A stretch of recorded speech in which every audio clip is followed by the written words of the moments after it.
A successful person doesn't have a past. He has this truth. एक सफल आदमी का कोई कल नहीं होता, उसका एक इतिहास होता है, उसकी एक कहानी होती है। तो आज ऐसी ही एक कहानी आपको हम सुनाते हैं।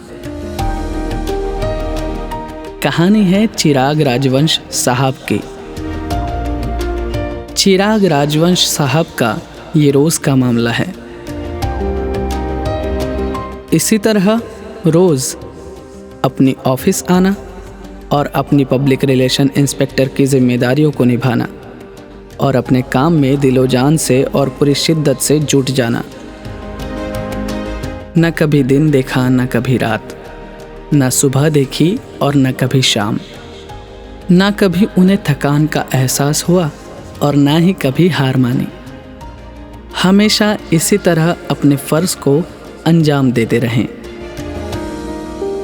अपने आक्रामक मिजाज के लिए मशहूर चिराग राजवंश साहब अपने साथियों के साथ हंसी के पल भी कुछ इसी तरह बिताते हैं। लेकिन आज 31 अगस्त 2021, जी हाँ, आज के ही दिन इस दिनचर्या पर हमेशा हमेशा के लिए विराम लग चुका है, क्योंकि आज चिराग राजवंश साहब का अपने दफ्तर में आखिरी दिन है, उनकी रिटायरमेंट का दिन। पोस्ट डिपार्टमेंट को अपने जीवन के अहम 38 साल देने के बाद आज चिराग राजवंश साहब अपनी पोस्ट को और अपने डिपार्टमेंट को अलविदा कह रहे हैं। जिंदगी इसी का नाम है। 38 साल पहले जिस मुकाम पर आने की उन्हें खुशी थी, आज उसे छोड़कर जाने पर आंखें नम है। तो आइए आज उस 38 सालों के सफ़रनामे पर एक नज़र डालते हैं। दोस्तों नमस्कार। हर संतान को माता की ममता और पिता की क्षमता पर कभी भी शंका नहीं करनी चाहिए, ऐसा मेरा मानना है। क्योंकि जो माता और पिता हमारे लिए जो जीवन बनाते हैं, जीवन का रास्ता बनाते हैं, वो अलग से। मेरे माता पिता ने भी खुद मजदूरी करते हुए हम सभी भाइयों को मजदूरी से दूर रखा, मजदूरी नहीं करने दी। एक अनपढ़ बाप ने भी हम लोगों को पढ़ाने को, शिक्षा देने की बात को अहमियत दी। और आज जो कुछ है वो उन लोगों की मेहनत, उनकी शिक्षा, उनकी परवरिश से आज हम लोग यहाँ तक पहुँच पाए। सभी लोग, सभी भाई पढ़े और आगे बढ़ पाए। दोस्तों, माता पिता के साथ हम लोग गिरधर नगर प्रीतमपुरा सोसाइटी विभाग 2 में रहते थे। वहाँ पर परवरिश हुई। काफ़ी गरीबी में दिन गुजारे हैं, क्योंकि पिताजी टेक्सटाइल मिल में नौकरी करते थे। माताजी भी अनपढ़ थी, वो भी घर के काम करती थी। और उसी हाल में पिताजी का एक सपना था कि मैं मेरे बच्चों को पढ़ाऊंगा, आगे कुछ बनाऊंगा, वो उनका सपना था। तो मजदूरी करते करते करते उन्होंने हम लोगों को प्राथमिक शिक्षण प्रीतमपुरा प्राइमरी स्कूल जो है गिरधर नगर में स्थित, वहाँ पर प्राइमरी शिक्षण हमारा पूरा करवाया। वहाँ से गिरधर नगर माध्यमिक स्कूल में हम लोगों को हायर सेकेंडरी का एजुकेशन दिया गया। बड़े अच्छे दिन थे बचपन के, जो पढ़ा करते थे, पिताजी को देखा करते थे कि वो मजदूरी करते हैं। हम लोगों भी कभी कभी इच्छा होती थी कि हम कुछ सहाय करें कमाने के लिए, लेकिन पिताजी की सोच यही थी कि नहीं नहीं, आप लोग पढ़ो।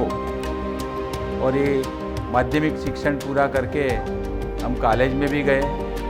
आपको बता दूं कि मेरा एक बचपन से शौक़ रहा करता था अभिनय करने का। तो मैं अभिनय की जो मौका ढूंढ रहा था और वो मौका मुझे कॉलेज में मिला। तो वहाँ पर ड्रामा में काम करने का चांस मुझे मिला। मोनो एक्टिंग की शीघ्र वक्तृत्व स्पर्धा में हिस्सा लिया और काफ़ी 3 साल तक ड्रामा में काम करते करते मैंने मेरी क्षमता अभिनय कला की वहाँ पर साबित कर दी और शौक़ आगे बढ़ता गया। उस साइड गरीबी भी थी, पिताजी अकेले कमाते थे, घर में 4 भाई 1 बहन, माता पिता सबका पालन पोषण भी करना जरूरी था। उसी वक्त गुजरात में एक अनामत विरोधी आंदोलन की शुरुआत हुई थी। साथियों मैं 20 साल का था और अनामत आंदोलन में जिन लोगों के साथ प्रशासन अन्याय कर रहा था, मारपीट हो रही थी, उसके अगेंस्ट में हम लोग उसके खिलाफ लड़ने का काम शुरू किया। 20 साल का, आप सोचो 20 साल की उम्र में क्या लड़ सकते हैं, पर एक जज्बा था। हमारे लोगों को क्यों परेशान किया जा रहा है, हमारे लोगों को क्यों मारपीट की जा रही है बिना कुछ गुनाह किए, गरीब लोगों को क्यों सताया जा रहा है। तो हमने उनका नेतृत्व करते हुए प्रशासन के सामने आंदोलन किया और ये आंदोलन की वजह से प्रशासन ने हमारे पर गोलीबारी की। उस गोलीबारी में मैं भी घायल हुआ, मुझे भी गोली लगी। सिविल अस्पताल में मुझे भर्ती कर दिया गया, ऑपरेशन करके गोली निकाली गई। उसी वक्त मेरा हौसला बढ़ाने के लिए परम पूज्य भारत रत्न डॉक्टर बाबा साहब अम्बेडकर के जो धर्मपत्नी थे माई साहब अम्बेडकर और उनके साथ भारतीय दलित पैंथर के और मेरे परम गुरु डॉक्टर रमेश चंद्र परमार साहब भी साथ में आए थे। उन्होंने मुझे प्रोत्साहित किया, प्रेरणा दी कि बेटा बहुत आगे कुछ समाज के लिए करना पड़ेगा, ये गोली खा के बैठे रहने का कोई वक्त नहीं है, आगे कुछ करना चाहिए। कॉलेज करने के बाद 17 सितंबर 1983 में मुझे नौकरी मिली। घर की जिम्मेदारी उठाने के लिए मुझे नौकरी करने के लिए मजबूर होना पड़ा। सरकारी नौकरी थी, सभी खुशी थे और यही नौकरी से हमारे परिवार के लिए बड़ी अहमियत वाली बात थी। पोस्टल डिपार्टमेंट में पहली पोस्टिंग मेरी सिविल पोस्ट ऑफिस में हुई और वहाँ पर नौकरी करना शुरू किया। घर में भी खुशी का माहौल था कि गवर्नमेंट नौकरी मिली थी। शायद परिवार की जो आर्थिक समस्या थी वो अब दूर होगी और बाकी के भाई बहनों को पढ़ने का और भी ज़्यादा मौका मिलेगा। नौकरी करते करते साथियों 13 साल हो गए और जो इनजस्टिस और अन्याय के सामने लड़ने का जो जज्बा था, ज़मीर था, वो वैसे ही हमारे हृदय में टिका रहा। इसीलिए जहाँ भी इनजस्टिस डिपार्टमेंट में भी होता था, बाहर भी होता था, तो हम खुद ब खुद उसके सामने लड़ना शुरू करते थे। उसके लिए सहन भी बहुत करना पड़ा, परेशानी भी बहुत हुई, हर जगह परेशानी होती थी क्योंकि अन्याय के सामने लड़ने वाला किसी को पसंद नहीं आता। 15 फरवरी 1987 में रमीला जी से मेरी शादी हुई। लाइफ पार्टनर भी नौकरी करते थे। इससे आर्थिक समस्याओं को हल करने में भी बड़ा सहयोग हुआ। हम दोनों नौकरी करते थे, इसीलिए मेरे 2 लड़की और एक लड़का दोनों को हम अच्छा हायर एजुकेशन दे सके। आज आपको बताने मुझे आनंद होता है कि मेरे वाइफ है वो टीडीओ है, तालुका डेवलपमेंट ऑफिसर। मेरी बड़ी बच्ची है वो एलएलएम हुई है, वो भी तालुका पंचायत में एक्सटेंशन ऑफिसर है। और तो और वो एक्सटेंशन ऑफिसर होते हुए भी राजवंश केयर फाउंडेशन नाम की जो ऑर्गेनाइजेशन है, एनजीओ, वो भी दबे कुचले लोगों के लिए सहाय करने के लिए चलाती है। वो सुप्रीम कोर्ट में भी सनद ले चुकी है।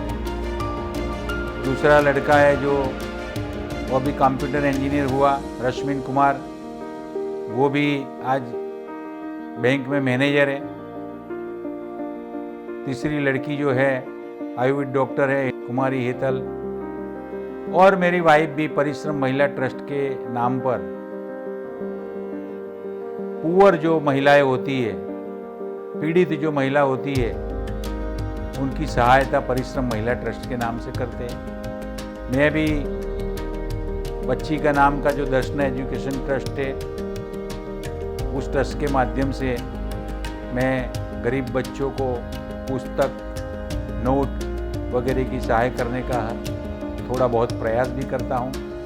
इसी तरह फैमिली एक अनपढ़ बाप से जो शुरू हुई थी कि आज पढ़ी लिखी फैमिली हम लोग सब मिलके लोगों की सहायता भी करते हैं, जितना हो सके करते हैं, और जो काम करना चाहिए सामाजिक लेवल पर वो भी सब मिलके करते हैं। यानी कि एजुकेशन से आज फैमिली अच्छी बनी है, आगे भी अच्छा रहेगा, आगे की पीढ़ियाँ भी उसके माध्यम से पढ़ेगी लिखेगी और वो भी शांति से अपना समाज में योगदान प्रदान करेगी। डॉक्टर बाबा साहब आम्बेडकर और डॉक्टर रमेश चंद्र परमार साहब की प्रेरणा से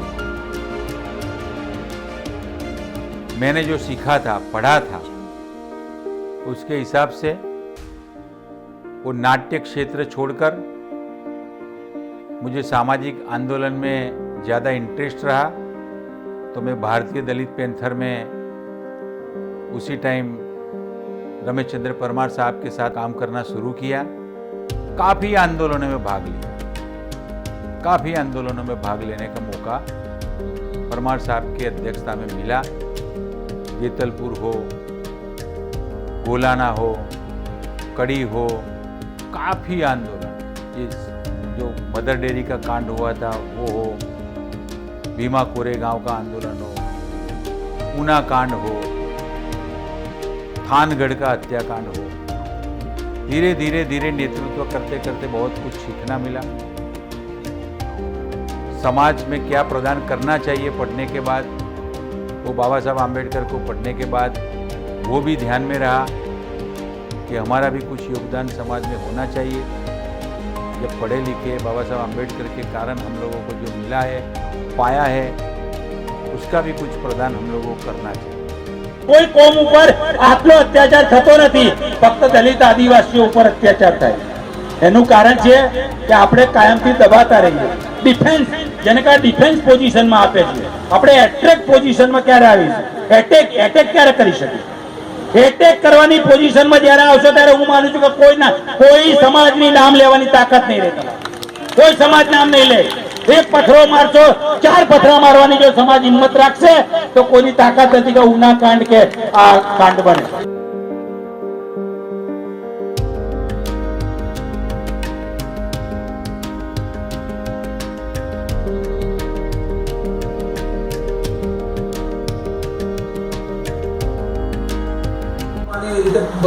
લોકોની અંદર ફરી ગયો છે તો સરકારે તરત એક્શન લેવા જોઈતા હતા। જ્યાં પોલીસ ડિપાર્ટમેન્ટ સામે બેઠું છે, પોલીસના કર્મચારીઓ સામે જોઈ રહ્યા છે અને છતાં પણ કોઈ પગલાં લેતા નથી, છતાં પણ કોઈ એક્શન લેતા નથી। બધા મૂક પ્રેક્ષક બનીને જોઈ રહ્યા છે, પણ જ્યારે દલિત સમાજનો આક્રોશ બહાર આવે ત્યારે લોકો પગલાં લેવા માંડે તો એ તો મતલબ નથી કે દર વખતે તમારે આક્રોશ પ્રગટ કરો। દર વખતે કાયદા કાનૂનથી તમે પગલાં ન લો, કાયદા કાનૂનથી તમે સજા ન કરી શકો। એની કોઈ ચર્ચા કઈ થઈ નહીં। 70 વર્ષમાં એક બાબા સાહેબ આપેલા સંવિધાન પ્રમાણે હું માનું છું કે 66 વર્ષ એ બહુ મોટો ગાળો કહેવાય કે 66 વર્ષની અંદર આપણે વિકાસ કરી લેવો જોઈતો હતો। અમે એનું રાજીનામું અમે માગી રહ્યા છીએ અને દલિત સમાજનું આંદોલન દિન પ્રતિદિન ઉગ્ર થશે જો માગણીઓની સંતોષ થાય તો। કારણ કે જે માગણીઓ છે માનવીય ધોરણો કરેલી માગણીઓ છે। 10 લાખ રૂપિયા એ કોઈ મોટી મહત્વની ચીજ નથી, પણ જે લોકોને મારીને કાયમી ધોરણે અશક્ત કરી નાખ્યા છે એ લોકો માટે 10 લાખ રૂપિયાની માગણી કરી છે અને એક સરકારી નોકરીની માગણી કરી છે। આ સિવાય થાનગઢમાં જે સી સવારી ભરીને પોલીસે કેસ ખારીજ કર્યો છે એ ખોટું છે। એના માટે અમે માગણી કરી છે કે દલિત પેન્થર દ્વારા માગણી કરી છે કે પોલીસે ફરીથી કેસની પુનઃ વિચારણા કરવી જોઈએ, પુનઃ કેસ ચાલુ કરવો જોઈએ અને એ 3 નવયુવાનો યુવાનો જે ગુજરી ગયા એમને પુનઃ વળતર આપીને પુનઃ કેસ चालू कर दोषियों सजा करनी।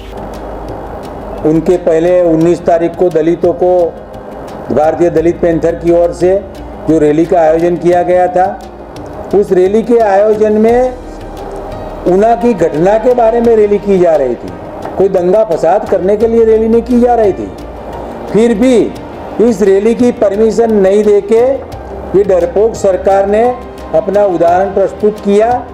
अगर रैली की परमिशन देते तो हम लोग शांति से रैली का प्रस्थान करते, पर ये जानते थे क्योंकि उनकी मंशा ठीक नहीं है। जो घटना हुई है उसमें सरकार के सभी सहयोगी जिम्मेदार हैं, इसीलिए उन्होंने रैली की परमिशन भारतीय दलित पैंथर को नहीं दी।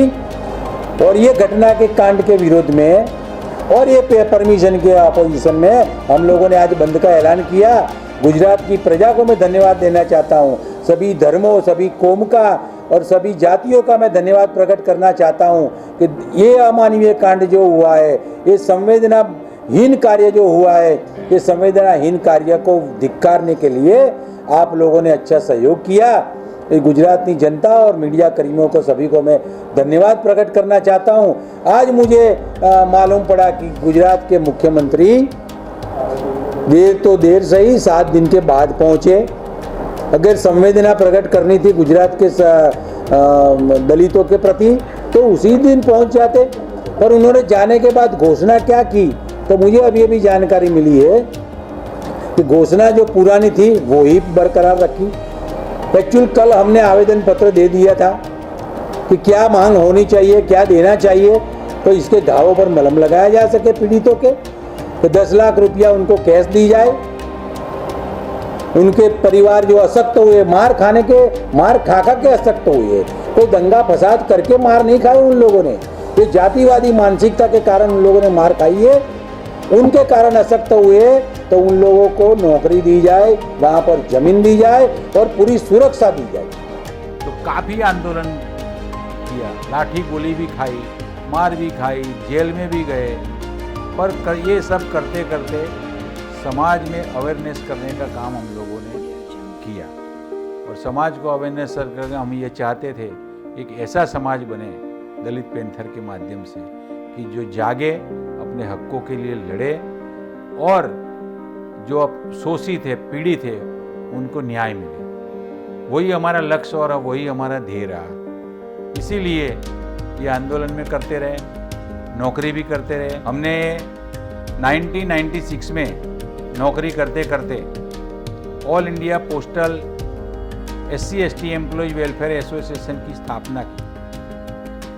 96 में मेरा प्रमोशन भी हुआ, मैं इंडक्शन ट्रेनिंग में भी गया बड़ौदा, और ये संगठन को भी चलाने का काम शुरू किया। धीरे धीरे वो संगठन आगे बढ़ता गया।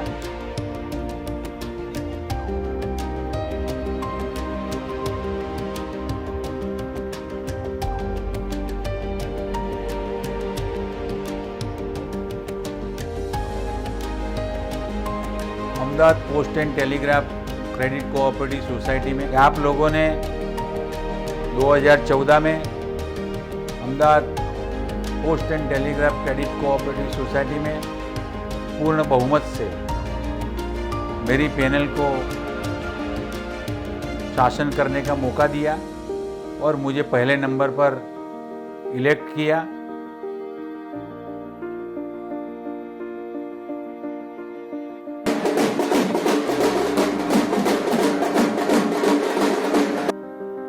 और वहाँ 2014 से 2021 तक, 31 अगस्त 2021 तक मैंने और हमारे साथियों ने का भरोसा बरकरार करते हुए अच्छी तरह शासन किया। ये बात बताना चाहता हूँ कि 7 बार मैं इलेक्शन हार चुका था, पर हमने कभी गलत तरीकों से समाधान नहीं किया था और एक न एक दिन हम चाहते थे कि इस सोसाइटी को अच्छा करने के लिए आप मौका देंगे। तो उसी कारण आज हम ये अच्छा शासन कर पाए। मैं धन्यवाद करना चाहूँगा सभी का कि आप लोगों ने मुझे साथ और सहकार दिया। आपको बताते हुए मुझे आनंद होता है कि इस संगठन का मैं गुजरात का सेक्रेटरी भी हूँ और उस संगठन का राष्ट्रीय अध्यक्ष भी हूँ।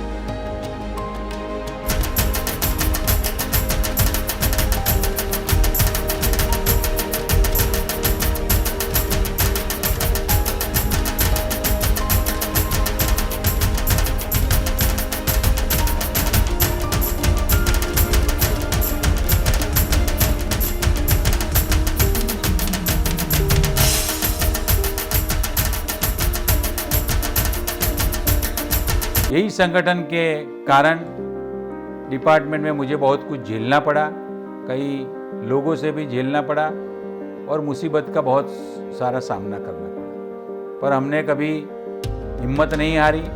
अन्याय के सामने लड़ने का जो पहले से सीखा था, डॉक्टर रमेश चंद्र परमार, माई साहब आम्बेडकर ने जो प्रेरणा दी थी, बाबा साहब आम्बेडकर को मैंने पढ़ा था, उसी मामले पर, उसी राह पर चलते हुए हमने अन्याय के सामने लड़ते लड़ते आज मेरे 60 साल पूरे हो गए और 60 साल में जो भी कुछ सहा, अनुभव किया और नौकरी में जो पाया, आर्थिक सद्धरता, तो डिपार्टमेंट को भी मैं सलाम करता हूँ। मेरे सभी साथियों ने, जिन लोगों ने सहयोग किया, उनको भी सलाम करता हूँ, नमन करता हूँ कि जिन लोगों ने प्रेरणा दी और नौकरी करते करते साथ में डॉक्टर रमेश चंद्र परमार के नेतृत्व में भारतीय दलित पैंथर में भी शामिल हुआ। भारतीय दलित पैंथर में काम करते करते काफ़ी आंदोलन, कई पुलिस केस हुए, कई बार मार भी पड़ गई, काफ़ी आंदोलन इनजस्टिस के सामने हुआ। आज उसी भारतीय दलित पैंथर का मैं गुजरात प्रदेश का प्रमुख भी हूँ और मैं चाहता हूँ कि सभी नौजवान इनजस्टिस के सामने लड़ते ही रहे, हम भी लड़ेंगे।